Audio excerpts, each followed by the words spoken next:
હવે આપણે નિપજની વાત કરીશું. આપણને ખ્યાલ છે કે બે પ્રક્રિયાકો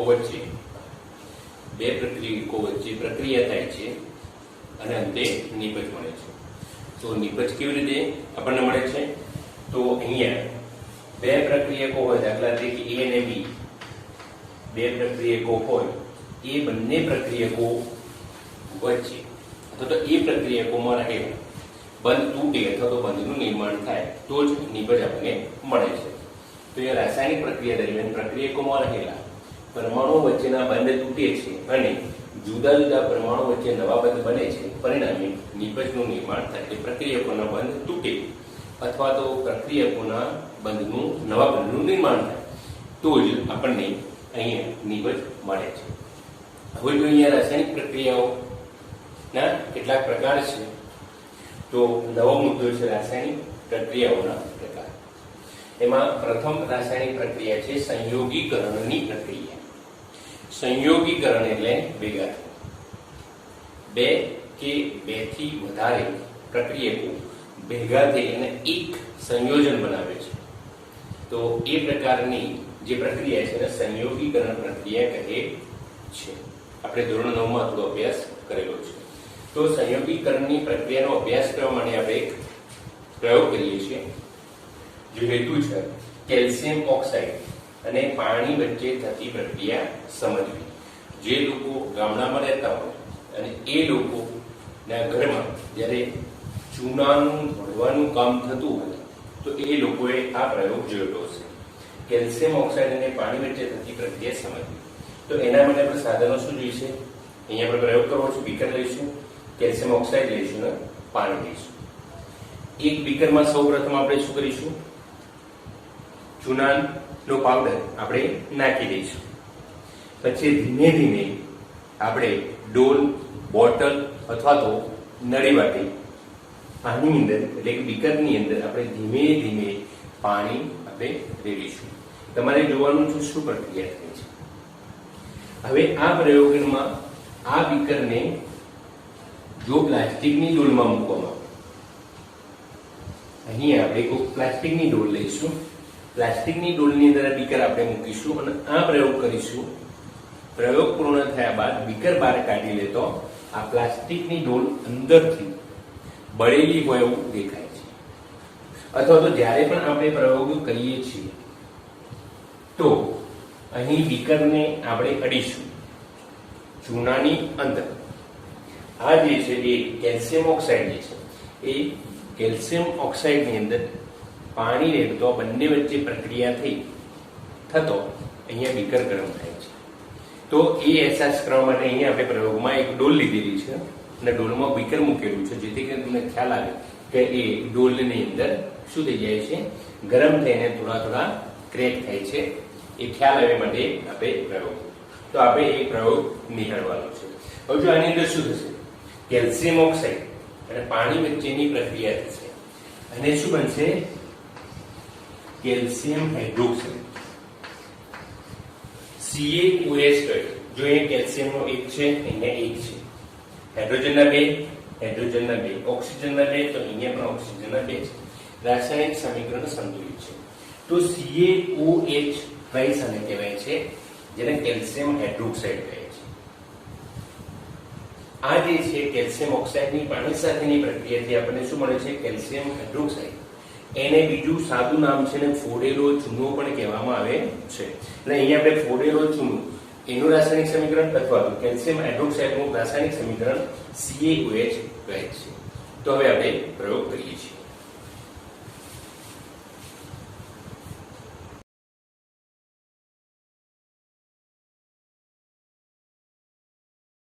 કેલ્શિયમ ઓક્સાઇડ ભરેલા પાત્રમાં ધીમે ધીમે પાણી રેડવામાં આવે છે.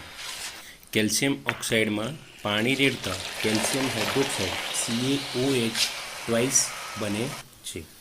કેલ્શિયમ હાઇડ્રોક્સાઇડ ઉત્પન્ન થવાના કારણે એટલે કે બનવાના કારણે તમે પાત્રમાં જોઈ શકો છો ગરમી ઉત્પન્ન થાય છે, જે વરાળ સ્વરૂપે બહાર આવે છે. થોડા સમય સુધી આ પ્રક્રિયા ચાલુ રહે તો ધીમે ધીમે આપણને કેલ્શિયમ ઓક્સાઇડ અવાજ આવે છે. એટલા માટે આપણે કેલ્શિયમ હાઇડ્રોક્સાઇડ CaOH2 ને ફોડેલો ચૂનો પણ કહેવામાં આવે છે. હવે પાત્રને ડોલની બહાર કાઢતા પ્લાસ્ટિકની ડોલની અંદર જોતા એમાં કેટલાક ખાડા જોવા મળે છે, જે ગરમીના કારણે છે.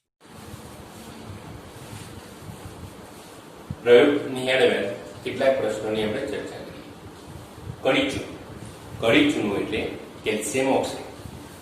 આપણે જે કડી ચૂનો જે છે એ કેલ્શિયમ ઓક્સાઇડ આપણે લઈએ છીએ અને બીજી ભાષામાં કેલ્શિયમ ઓક્સાઇડ એ કેલ્શિયમ એટલે Ca અને કેપિટલ O.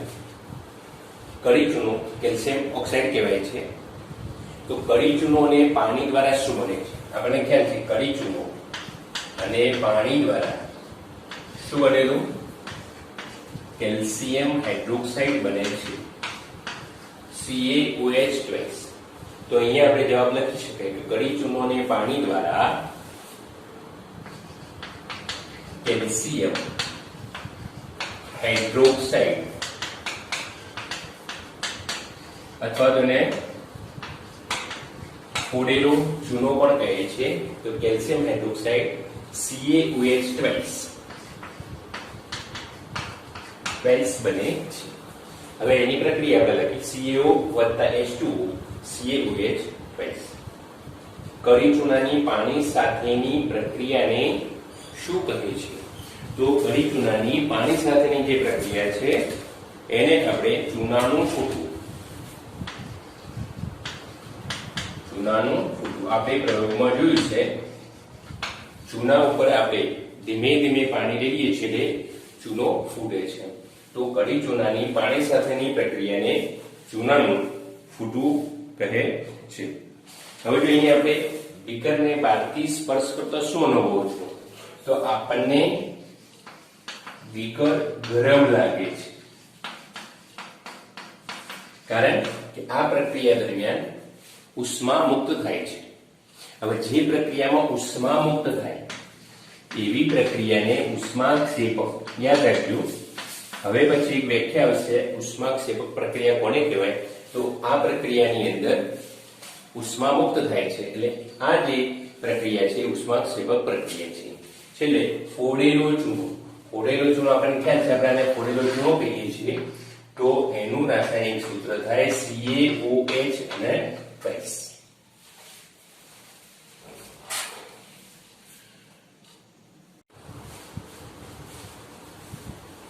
સંયોગીકરણ પ્રક્રિયાની વ્યાખ્યા આપણે જોઈએ.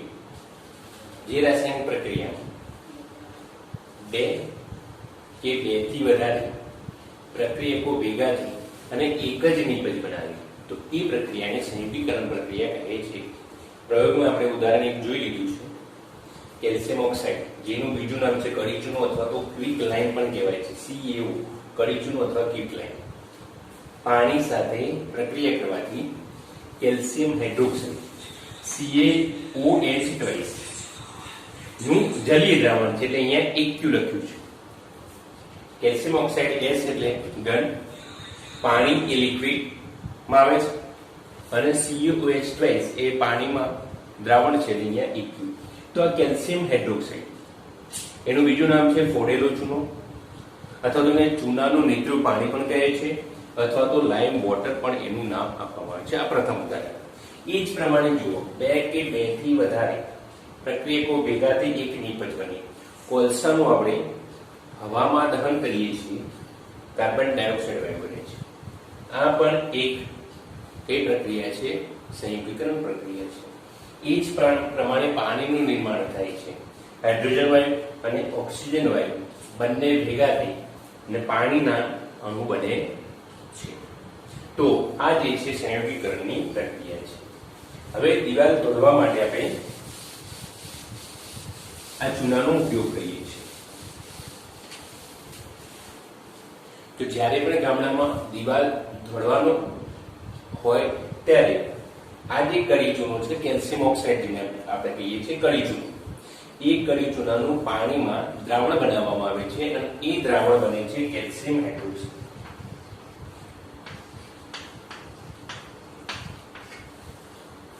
હવે એ કેલ્શિયમ હાઇડ્રોક્સાઇડનું દ્રાવણ જ્યારે આપણે દિવાલ ઉપર લગાવીએ છીએ ત્યારે હવામાં રહેલું જે કાર્બન ડાયોક્સાઇડ વાયુ છે એ કાર્બન ડાયોક્સાઇડ વાયુ શું કરશે?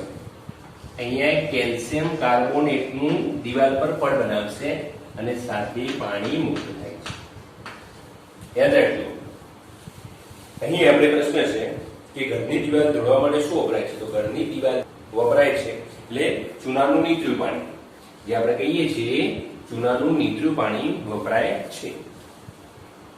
તો અહીંયા ચૂનાના નીતર્યા પાણીનું સૂત્ર થઈ ગયું. હવે આ ચૂનાનું નીતર્યું પાણી છે એ હવામાંના કાર્બન ડાયોક્સાઇડ વાયુ સાથે પ્રક્રિયા કરશે અને પ્રક્રિયા કરી કેલ્શિયમ કાર્બોનેટનું પડ બનાવશે સાથે સાથે પાણી. અહીંયા આ જલીય દ્રાવણ છે એક્યુ, અહીંયા વાયુ છે, કેલ્શિયમ કાર્બોનેટનું પડ બને છે અને લિક્વિડ. તો આ પ્રમાણે અહીંયા ઘરની દિવાલ ધોવા માટે આ ચૂનાનું નીતર્યું પાણી વપરાય છે અને આ પ્રમાણે પ્રક્રિયા થઈને દિવાલ પર એક સફેદ રંગ લાગે છે.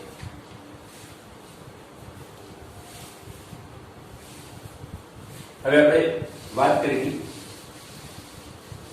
કેલ્શિયમ હાઇડ્રોક્સાઇડ પાણી સાથેની પ્રક્રિયાથી બીકર ગરમ થાય છે. તો એવી જે પ્રક્રિયા છે એ પ્રક્રિયાને ઉષ્માક્ષેપક પ્રક્રિયા કહે છે. તો જો આગળનો મુદ્દો આપણે લઈએ છીએ ઉષ્માક્ષેપક પ્રક્રિયા.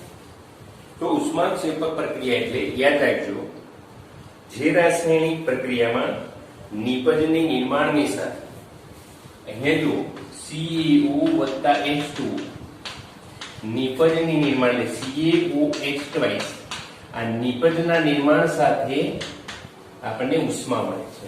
એટલે અહીં જે રાસાયણિક પ્રક્રિયામાં નિપજના નિર્માણની સાથે ઉષ્મા મુક્ત થતી હોય તેવી પ્રક્રિયાને ઉષ્માક્ષેપક રાસાયણિક પ્રક્રિયા કહે છે. ટૂંકમાં ઉષ્મા મુક્ત થાય એનું ઉષ્માક્ષેપક કહેવાય છે.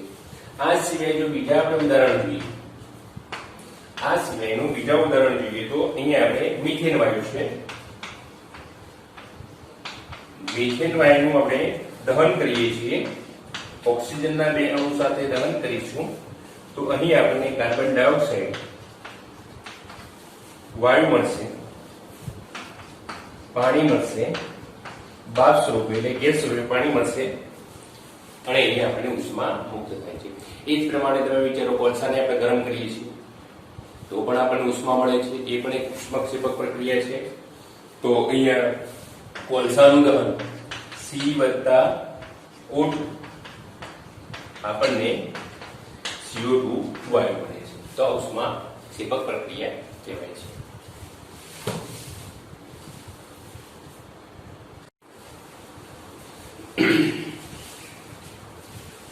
બીજી પ્રક્રિયા વિઘટન પ્રક્રિયા. વિઘટન પ્રક્રિયા એટલે વિઘટન થવું. અહીં આપણે ફેરસ સલ્ફેટને ગરમ કરી વિઘટન પ્રક્રિયા સમજીશું. તો જો ફેરસ સલ્ફેટનું વિઘટન કરવું છે, એ પ્રયોગ કરવો છે, કેટલાક સાધનો જોઈશે. એક તો બર્નર જોઈશે, પછી અહીંયા ઉત્કલન નળી. ઉત્કલન નળી જેને જ્વલન નળી પણ કહે છે ને સૂકી ઉત્કલન નળી, બીજા શબ્દમાં એને જ્વલન નળી કહે છે. એટલા માટે કે અહીંયા ગરમ કરતો ફૂટીને જાય. તો અહીંયા ઉત્કલન નળીની અંદર અહીં તમે જોઈ શકો છો, ઉત્કલન નળીની અંદર ફેરસ સલ્ફેટના સ્ફટિકો રાખવામાં આવે છે.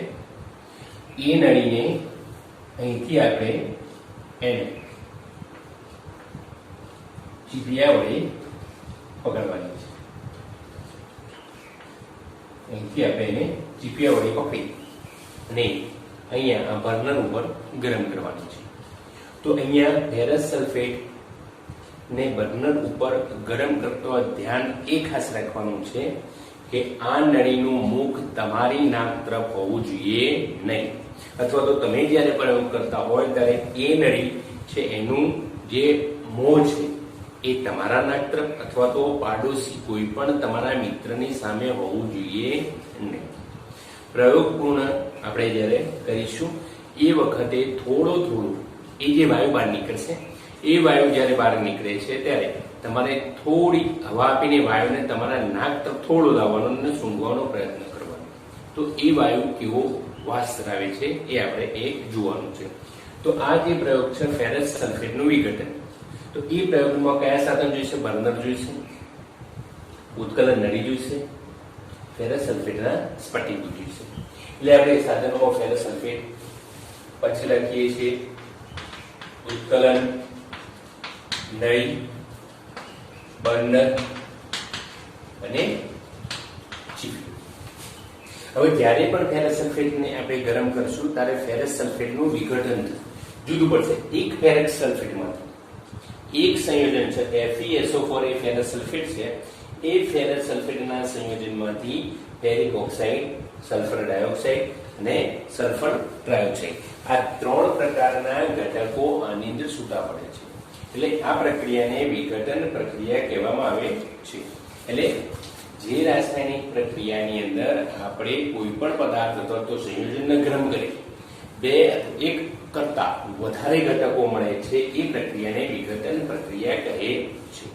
જો આ પ્રક્રિયામાં બીજું શું થાય છે? આપણે ઉષ્મા આપીએ છીએ, આપણને ઉષ્મા મળતી નથી. તો યાદ રાખજો, બીજું આગળ એક પોઈન્ટ આવશે, ઉષ્મા શોષક. ઉષ્મા શોષક પ્રક્રિયા. ઉષ્મા શોષક એટલા માટે કહેવાય છે કે ઉષ્મા આપણે આપવી પડે છે, ઉષ્મા મળતી નથી. મળતી હોય તો આપણે ઉષ્મા ક્ષેપક આપણે ગૌવત કરી. અહીંયા ઉષ્મા આપવી પડે છે એટલે અહીંયા ઉષ્મા શોષક પ્રક્રિયા એ અહીં થાય છે. તો અહીંયા આપણે વિઘટન જે પ્રક્રિયા છે એ વિઘટન પ્રક્રિયાની અંદર ફેરસ સલ્ફેટને આપણે ગરમ કરીશું તો ફેરિક ઓક્સાઇડ, સલ્ફર ડાયોક્સાઇડ અને સલ્ફર ટ્રાયોક્સાઇડ વાયુ બને છે. આનો રંગ કેવો છે આપણે શરૂઆતમાં જોઈશું. પછી આ જેને ગરમ કર્યું, આ પ્રયોગ જ્યારે જુઓ ત્યારે ખાસ ધ્યાન આપજો. પ્રયોગ જોતી વખતે અહીંયા જે સ્ફટિકનો શરૂઆતનો રંગ જોવાનો છે, ગરમ થયા બાદ પછી કેવો રંગ થાય છે અને પછી અહીંથી વાયુઓ ઉત્પન્ન થતા હોય છે. તો એ 3 પ્રશ્નોનો આપણે જવાબ આપવાના છે. સ્ફટિકમય ફેરસ સલ્ફેટનો રંગ કેવો હતો? સ્ફટિકમય ફેરસ સલ્ફેટને ગરમ કરતો કયા રંગમાં બને છે? સ્ફટિકમય ફેરસ સલ્ફેટને ગરમ કરતા નીકળતો વાયુ વિશિષ્ટ ગંધ ધરાવે છે. તો કયા વાયુ નીકળે છે અહીંયા? સલ્ફર ડાયોક્સાઇડ, સલ્ફર ટ્રાયોક્સાઇડ વિશિષ્ટ ગંધ ધરાવે છે, કારણ કે આ પ્રકારના 2 વાયુઓ આપણને મળે છે. તો હવે આપણે પ્રયોગ જોઈએ અને પછી આ પ્રશ્નના જવાબ આપીશું.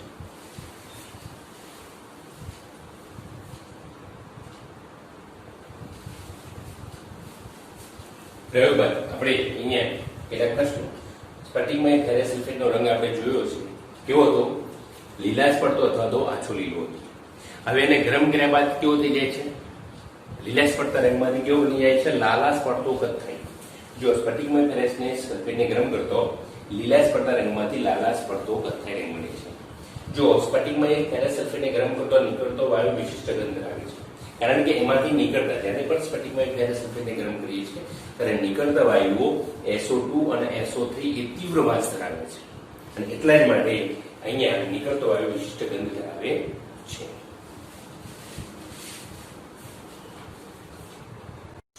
ફેરસ સલ્ફેટને ચમચી વડે 4 ગ્રામ જેટલું લઈ ફેરસ સલ્ફેટને ઉત્કલન નળીમાં ભરો.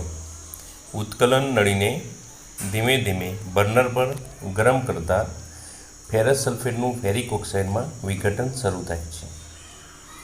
ફેરિક ઓક્સાઇડની સાથે સાથે 2 વાયુઓ મળે છે, સલ્ફર ડાયોક્સાઇડ અને સલ્ફર ટ્રાયોક્સાઇડ. હાથ આડો આપણે રાખી અને એની વાસ જો આપણા નાક તરફ લાવીશું તો તીવ્ર વાસ આવશે. આ પ્રક્રિયાનું સમીકરણ આ મુજબ છે: 2FeSO4 ગરમી, Fe2O3 SO2 SO3 આમ વિઘટન થાય છે.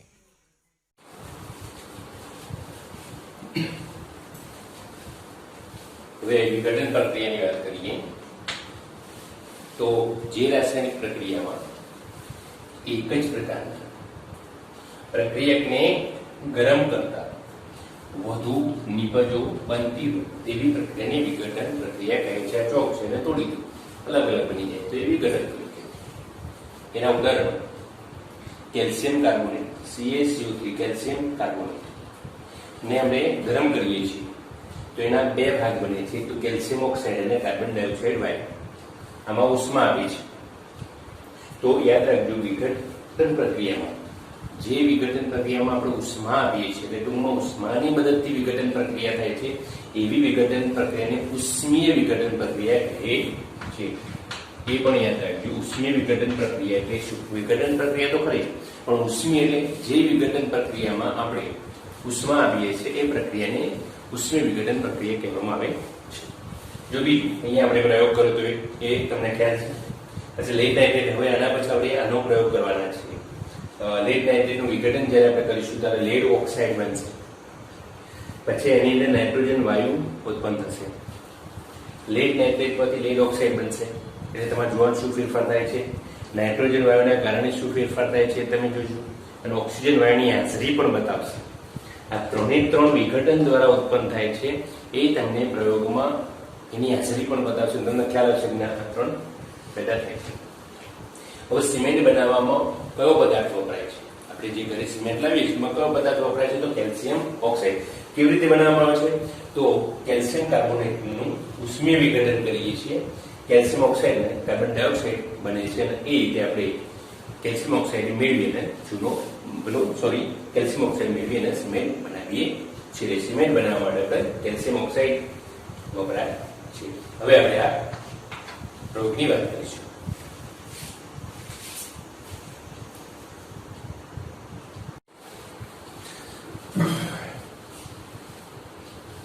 આગળની પ્રવૃત્તિ કરીએ. હેતુ છે લેડ નાઇટ્રેટના વિઘટનની પ્રક્રિયા સમજ. આપણે લેડ નાઇટ્રેટનું વિઘટન કરીએ છીએ એટલે આપણે ઉષ્માની જરૂર પડશે. અહીંયા આપણે બર્નર લઈશું. અહીંયા ઉત્કલન નળી વિશે આપણને ખ્યાલ છે. ઉત્કલન નળીની અંદર અહીંયા લેડ નાઇટ્રેટ 2 ગ્રામ જેટલો એટલે 1/2 ચમચી જેટલો લેવાનો છે અને ઉત્કલન નળીને બર્નર પર ચીપિયા વડે પકડીને ગરમ કરવાની છે. લેડ નાઇટ્રેટનું વિઘટન થશે. વિઘટન થઈને લેડ ઓક્સાઇડ, નાઇટ્રોજન વાયુ અને ઓક્સિજન વાયુ મળશે. નાઇટ્રોજન વાયુ અહીંયા બહાર નીકળતો દેખાશે. એનો કલર છે કથ્થાઈ કલરનો થશે. જ્યારે પણ આપણે લેડ નાઇટ્રેટને ગરમ કરશું, પ્રયોગ આપણે કરીએ છીએ તમે જુઓ એ માટે અગાઉથી કહી દઉં છું. નાઇટ્રોજન ડાયોક્સાઇડ જે વાયુ છે એ કથ્થાઈ રંગનો છે. આપણે એક અગરબત્તી જે છે એને આની અંદર નળીની અંદર દાખલ કરીશું તો એ ઝડપથી સળગવા લાગશે ને એકદમ અગરબત્તીનો જેમ ધુમાડો હોય એમ ધુમાડો વધશે. કારણ કે ઓક્સિજન જે વાયુ છે એને સળગવામાં મદદ કરે છે. ટૂંકમાં લેડ નાઇટ્રેટના વિઘટનમાં 3 નિપજો મળે છે: લેડ ઓક્સાઇડ, નાઇટ્રોજન વાયુ અને ઓક્સિજન. આ ત્રણેય આપ નિહાળી શકશો જ્યારે પ્રયોગ કરીશું ત્યારે. તો આ પ્રયોગના સાધનોમાં આપણને ખ્યાલ છે લેડ નાઇટ્રેટ, ઉત્કલન નળી, બર્નર અને ચીપિયું. એ પ્રયોગ આપણે 2 ગ્રામ લઈશું, ગરમ કરશું અને એમાંથી કેટલાક પ્રશ્નોના આપણે જવાબ આપવાના છે. લેડ નાઇટ્રેટને ગરમ કરતો ઉત્કલન નળીમાં કયા રંગનો વાયુ બહાર નીકળે છે? આપણને ખબર છે કે અહીંયા 2 રંગના વાયુ નીકળે છે વાત કરી, પણ એક વાયુ જે છે નાઇટ્રોજન ડાયોક્સાઇડ એ કથ્થાઈ રંગનો નીકળે છે. એ પ્રશ્નનો જવાબ. બીજું છે લેડ નાઇટ્રેટને ગરમ કરતો થતી પ્રક્રિયા. તો આ પ્રક્રિયા આપણે લખેલી છે. આ 2 પ્રશ્નોના આપણે જવાબ અગાઉથી આપી દીધા છે આ વખતે અને પ્રયોગ જોઈશું એટલે તમને આ 2 ના જવાબ મળી જશે.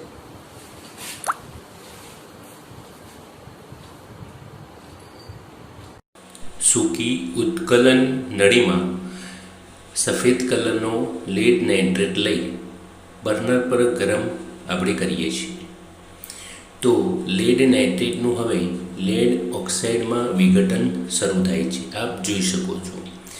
આ સાથે સાથે આપણને કથ્થાઈ રંગનો NO2 વાયુ પણ દેખાય છે. આપણે હવે એક અગરબત્તી લઈશું. એ અગરબત્તી જે સળગાવેલી અગરબત્તી છે એ ધીરે ધીરે ઉત્કલન નળીમાં પસાર કરીશું. આપ વિડીયોમાં જોઈ શકો છો એ અગરબત્તી ઝગમગતી આપણને દેખાય છે, જે ઓક્સિજન વાયુનું સૂચન કરે છે. ફરી એકવાર સફેદ કલરનો નાઇટ્રેટ ગરમ કરતો થોડી વાર પછી કથ્થાઈ રંગનો નાઇટ્રોજન ડાયોક્સાઇડ વાયુ દેખાય છે. હવે અગરબત્તી મૂકતા ઝગમગતી અગરબત્તી ઓક્સિજન વાયુ હવે આગળની પ્રવૃત્તિ છે વિઘટનની. પાણીનું વિદ્યુત વિભાજન સમજવું. અહીંયા એક પ્લાસ્ટિકનો બે કપ જાતે બનાવી શકીએ છીએ. પ્લાસ્ટિકના કપમાં અહીંયા આપણને દેખાતા હશે, અહીંયા બે ધ્રુવ છે. કાર્બનના સળિયા એટલે કે ગ્રેફાઇટના સળિયાને આપણે વિદ્યુત ધ્રુવ તરીકે લેવાના છે. વિદ્યુત ધ્રુવ એટલે શું? તો જે સળિયા પર આપણે રાસાયણિક ક્રિયાઓ થતી હોય, પ્રક્રિયાઓ થતી હોય, તેને આપણે વિદ્યુત ધ્રુવ કહીએ છીએ. જો ધન હોય ને એનોડ વિદ્યુત ધ્રુવ કહેવાય, ઋણ હોય ને કેથોડ વિદ્યુત ધ્રુવ કહેવાય છે. તો આ પ્રમાણે બે વિદ્યુત ધ્રુવ લઈ અને એના પર ઊંધી કસનળી, પાણી ભરેલી ઊંધી કસનળી આખા પ્લાસ્ટિકના કપમાં પાણી ભરી દેવાનું છે. વિદ્યુત ધ્રુવ અડધા સુધી પાણી ભરવું. વિદ્યુત ધ્રુવ એની અંદર ડૂબે એમ રાખવાના છે અને એના પર ઊંધી કસનળી આપણે મૂકી દેવાની છે. હવે એ વિદ્યુત ધ્રુવનું ધન અને ઋણ છેડો બેટરી સાથે જોડી અને 6 વોલ્ટની બેટરી આપણે એના અંદરથી 6 વોલ્ટ પસાર કરવાના છે. તો પાણીનું વિદ્યુત વિભાજન થઈ અને અહીંયા આપણને આ જે એનોડ છે એ એનોડ એ યાદ રાખજો, એનોડ ઉપર ઓક્સિજન વાયુ અને કેથોડ ઉપર હાઇડ્રોજન વાયુ. એટલે જે કેથોડ ઉપર કસનળી છે ત્યાં હાઇડ્રોજન વાયુ મળશે, એનોડ ઉપર જે કસનળી છે એના પર ઓક્સિજન વાયુ મળશે. તમે જો કદમાં જોશો તો અહીંયા હાઇડ્રોજન વધારે મળેલો છે, ઓક્સિજન થોડો ઓછો છે. એટલે બંનેમાં કદમાં આપણે જોઈએ તો બંનેના સમાન કદ હોતા નથી. તો આ પ્રયોગ આપણે આની અંદર કરવાનો. પછી સાથે સાથે આપણે શું કરીશું, એ બંનેને બહાર કાઢી દઈશું. કમ્પ્લીટલી ઓક્સિજન હાઇડ્રોજન વાયુ ભરાઈ જશે એટલે બહાર કાઢી અને સળગતી મીણબત્તી લાવીશું અથવા તો સળગતી મીણબત્તીના જોડે લઈ જઈશું. તો શું થશે એ પણ આપણે પ્રયોગમાં નિહાળીશું. તો જો આની અંદર જે સાધનો છે એ સાધનો આપણે ખ્યાલ છે કયા કયા સાધનો, જે પ્લાસ્ટિકનો કપ જોઈએ, વિદ્યુત ધ્રુવ જોઈએ, પાણી જોઈએ, બેટરી જોઈએ છે, વાયર આપણે જોઈએ છે, બે કસનળી જોઈએ છે, એના સાધનો થાય. એ પ્રયોગ નિહાળ્યા બાદ હવે જોઈએ આપણે પાણીના વિદ્યુત વિભાજન દરમિયાન એનોડ વિદ્યુત ધ્રુવ પર આપણે યાદ કર્યું ભાઈ એનોડ ઉપર કયો વાયુ ઉત્પન્ન થાય છે? ઓક્સિજન. એટલે આપણે અહીંયા લખી દઈએ કે એનોડ પર કયો ઓક્સિજન વાયુ ઉત્પન્ન થાય છે. એ જ પ્રમાણે કેથોડ પર કયો વાયુ ઉત્પન્ન થાય છે? હાઇડ્રોજન વાયુ ઉત્પન્ન થાય છે. એ આપણને ખ્યાલ આવી ગયો. પ્રયોગ દરમિયાન બંને કસનળીને ઉત્પન્ન થતા વાયુના કદ સમાન છે આપણે જોયું તો ના, બંનેના સમાન નથી. જો પાણીના વિદ્યુત વિભાજનની આપણે પ્રક્રિયા લખીએ H2O વિદ્યુત વિભાજન થયું એટલે આમાં ઉષ્મીય વિઘટન નથી. યાદ રાખ્યું, ઉષ્મા નથી આવી, અહીંયા વિદ્યુત આવ્યું છે. વિઘટન પ્રક્રિયા છે પણ ઉષ્મીય વિઘટન પ્રક્રિયા નથી, કારણ કે આપણે વિદ્યુત એટલે વિદ્યુત વિભાજન અહીંયા લખવું હોય તો આપણે લખી શકીએ છીએ વિદ્યુત વિભાજન અથવા વિદ્યુત વિઘટન છે. હાઇડ્રોજન ઓક્સિજન વાયુ ઉત્પન્ન થાય છે આપણે પ્રયોગ દરમિયાન જોઈએ છે. ઉત્પન્ન થતા છેલ્લો પ્રશ્ન લઈએ. ઉત્પન્ન થતા ઓક્સિજન એટલે O2 અને હાઇડ્રોજનને સળગતી મીણબત્તી પાસે લઈ જતા શું થાય છે? આ બંને જે છે એને આપણે સળગતી મીણબત્તી પાસે લઈ જઈએ તો શું થાય છે આપણે જોઈએ તો ઓક્સિજન વાયુ સળગતો નથી અને હાઇડ્રોજન વાયુ સળગે છે.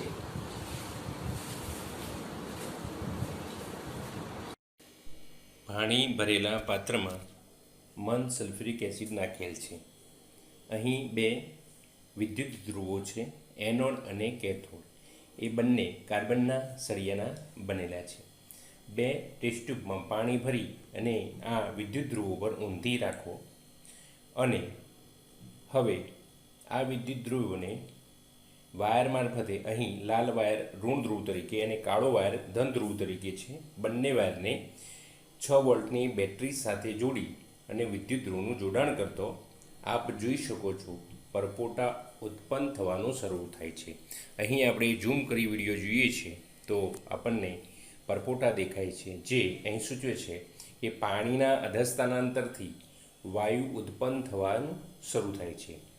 અહીં બંને કસનળીમાં વાયુઓ ઉત્પન્ન થાય છે, જેમાં વિડીયોની તમે જુઓ છો એની જમણી બાજુએ ઓક્સિજન વાયુ અને ડાબી બાજુએ હાઇડ્રોજન વાયુ ઉત્પન્ન થાય છે.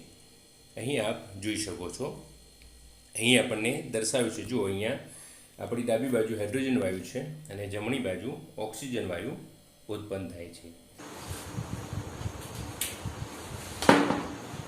આગળનો આપણે પ્રવૃત્તિ જોઈએ. Silver chloride. નું સૂર્યપ્રકાશની હાજરીમાં વિઘટન સમજવું. આપણે પ્રયોગ કરીશું. એક બાસ વાટકી અથવા તો એનું બીજું નામ છે ચાઇના ડીશ લઈશું. એની પર આપણે સિલ્વર ક્લોરાઇડ જે છે એને પાથરી દઈશું. સૌપ્રથમ તમારે સિલ્વર ક્લોરાઇડ જેનું સૂત્ર છે એનો રંગ જોવાનો છે.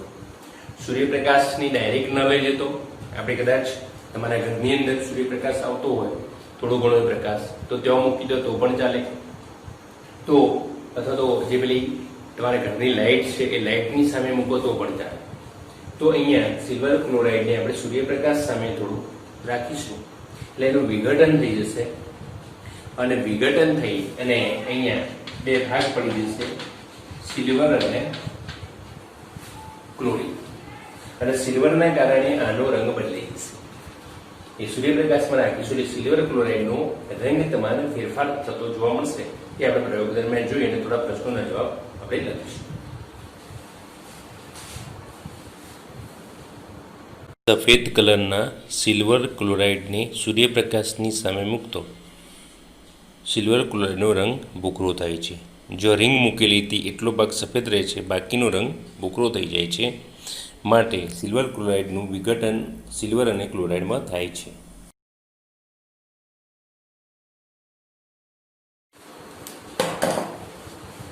અહીંયા વિઘટનની પ્રક્રિયાની છેલ્લી પ્રવૃત્તિ સિલ્વર ક્લોરાઇડનું સૂર્યપ્રકાશની હાજરીમાં વિઘટન. આપણે પ્રયોગ જોયો. હવે જો સૂર્યપ્રકાશમાં મૂકતા પહેલા સિલ્વર ક્લોરાઇડ કયા રંગનો હતો આપણે જોયો તો કયા રંગનો હતો? સફેદ. સૂર્યપ્રકાશમાં થોડો સમય રાખી મૂકી તો સિલ્વર ક્લોરાઇડના રંગમાં ફેરફાર થાય છે. તો હા, કયો ફેરફાર થયો? તો એ સફેદમાંથી ભૂખરો રંગ થાય છે. સિલ્વર ક્લોરાઇડ આપણે પ્રયોગમાં જોયું કે એ સફેદમાંથી એનો ભૂખરો રંગ થાય છે. સૂર્યપ્રકાશની હાજરીમાં થતી બે વિઘટન પ્રક્રિયા 2 Ag scale silver chloride, silver bromide બંનેનું સૂર્યપ્રકાશની હાજરીમાં વિઘટન થાય છે. સૂર્યપ્રકાશમાં તો સિલ્વર અને ક્લોરીન, સિલ્વર અને બ્રોમિન બંને વિઘટન. હવે જોયો આ સિલ્વર બ્રોમાઇડનું સૂર્યપ્રકાશની હાજરીમાં વિઘટન થાય છે. તો આ પ્રક્રિયામાં આપણે જોઈશું કે વિઘટન થાય છે. આ બંનેનો ઉપયોગ ક્યાં થાય છે? સિલ્વર ક્લોરાઇડ અને સિલ્વર બ્રોમાઇડ બંનેનો ઉપયોગ ક્યાં થાય છે? તો શ્વેત અને શ્યામ ફોટોગ્રાફીમાં. અત્યારે કલરિંગ ફોટોગ્રાફ આવે છે, જે આપણે ફોટા પડાવીએ છીએ એ કલરમાં આવે છે. પહેલા બ્લેક એન્ડ વ્હાઇટ ફોટા આવતા હતા. તે બ્લેક એન્ડ વ્હાઇટ ફોટામાં એટલે કે શ્વેત અને શ્યામ ફોટોગ્રાફીમાં એનો ઉપયોગ થતો હતો. તો વિદ્યાર્થી મિત્રો, આપણે અહીંયા વિઘટન પ્રક્રિયાના બધા જ પ્રયોગો કર્યા. બધા પ્રયોગના આધારે આપણે કેટલાક પ્રશ્નો પણ અહીંયા રજૂ કર્યા અને પ્રશ્નો તમને ગમી ગયા છે. જો તમને આ વિડીયો ગમે તો એને સબસ્ક્રાઈબ કરજો, લોકોમાં શેર કરજો અને એને લાઈક આપજો.